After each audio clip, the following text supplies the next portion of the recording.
Okay, we're delighted to welcome Ellen Torres to Totally Wired. How are you doing? Oh, thank you for having me. I'm good, thank you. How are you guys? Yeah, good. Yeah, good, thank you. Thanks so much for coming down. Just performed a session for us. Yeah. Played your last single and your upcoming single. Yeah. Well, new single, because this will be out by the time that... Yeah. It was good. It was nice to play them acoustically, I guess, because I haven't done that much. It's just always full band. So that was nice. Yeah, it was a really nice sound. Very sort of Lord-esque with the... Yeah.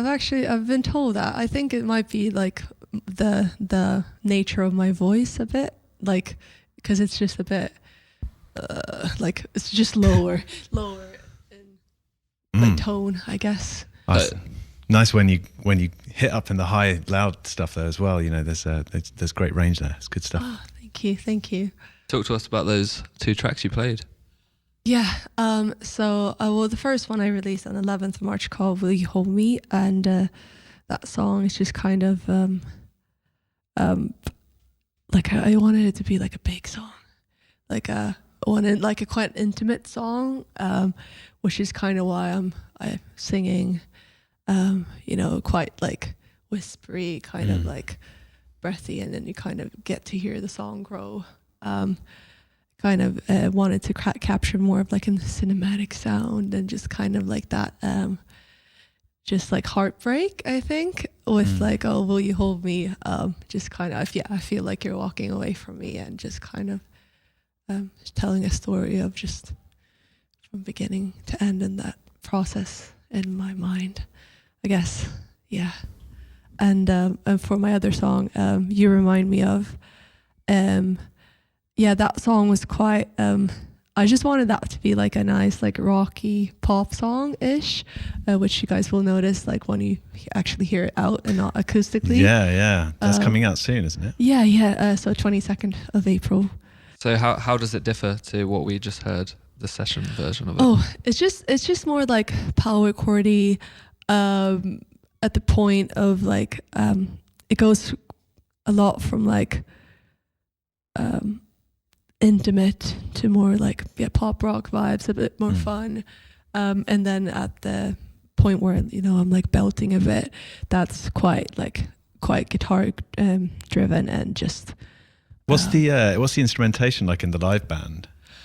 So we've got two guitars, a keyboard or like a pad or whatever it's really needed, drummer and a bassist, and then I do extra guitar stuff if I need to, or like they do backing vocals if we need to and stuff. But that's pretty much it. Yeah. Awesome. Yeah, I reckon those will sound really huge with that kind of a lineup behind you. Yeah. I kind of want it to be like, oh, I want to make sing-along songs sometimes. That when you like, because I really love those things when I stand in front of bands I love and just be like, oh yeah, this feels big and it feels nice, and you kind of feel like you can be like, yeah. And having that dynamic as well, like you're saying, going from the intimate to the massive, it's great effect. I love dynamic. I think that's like one of the just playing with dynamics is one of the best things you can do for a song, like just in terms of like expression, being percussive. Like I think, yeah.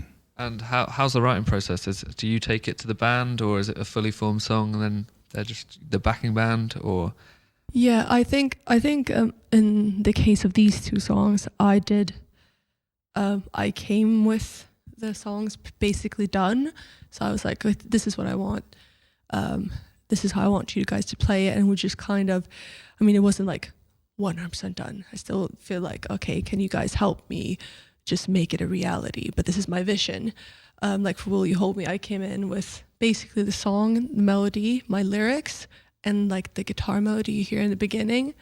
And I was like, okay, I want this to be the theme of the song, like this guitar, and I just want to drive it forward and just be like, yeah. So I think for these two songs, I just finished the songs, but some of the songs we otherwise would play, I've kind of taken in, like not really done, and we just worked with it.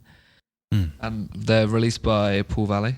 Yeah. Which is a cool label. We've worked with a few Pool Valley artists. Yeah. What do they give to you? What's the perks of working with something like Pool Valley? Well, I think the nice thing is like from my first release, like back in October, I obviously had to do everything myself, which is like, it's a lot. It can be fun, but it's also like, because there are so many things you could do and like such little time, it's nice to have everyone focus on what they do the best and like help each other like that. And that's like what makes a good team, I think, that everyone can do what they need to do and focus on what they need to do, and the whole like team and the whole process moves smoothly, I guess. Yeah, I mean, I suppose as well, I mean, you do things just completely on your own, then your potential reach is going to be smaller anyway, because you don't have all those extra working parts to amplify what you do. Exactly. I was just like, who do I email? How do I email? I was like, I have no idea. Do I say hi? Do I say like, yeah, oh, yours, Ellen? Yeah, I don't know. I was like, how am I meant to go about this? But yeah, it ended up okay. Anyways. What's the plan for the rest of the year? Any more singles? Any more gigs coming up? So we haven't like booked any specific gigs, but we are like looking into like trying to gig basically as much as possible during the summer, and just kind of taking the set that we've, I'm a solo artist, but we've, my band and I, like kind of worked with, and just because there's not just these two songs that, you know, I've got like a 45-minute set at this point. So we kind of want to just take them out there, play them, and then I'm planning in my head to probably record more music. And the next step is to release an EP, either late this year or sometime next year, but we'll see when exactly that happens. Where have you been where did you record these last 2 tracks? So I did, I went to South Lanes. Yeah, it was exactly South Lane Studios. Yeah, I was like South Studio Lanes. And we recorded there with Luke May, great guy, really, really nice. Is that like underground on St. James's Street? South Lane Well, I don't actually know where St. James's Street is. I just know it's in the lanes by the Sushi Mania. Is it Sushi Mania? I don't know. Oh, by Sushi Mania. Yeah. Okay, I know. Yeah. Oh, yeah. Like near where Sticky Mike's used to be. Oh. Yeah. It's kind of like, it's an up and coming. I think they like just started out like right before the pandemic hit and like got the studio going and stuff, and then just everything just went, you know, like it went.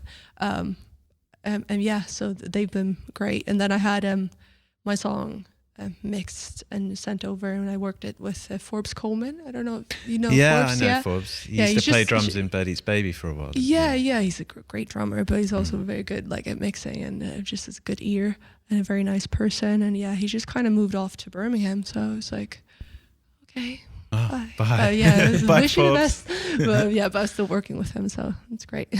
Oh, that's great. Good luck with everything. Hope you get loads of gigs this year. Thank you. Thank you so much for coming down. Yeah, thanks. Great session. Yeah, thank you. Ellen Torres, thank you very much. Thank you.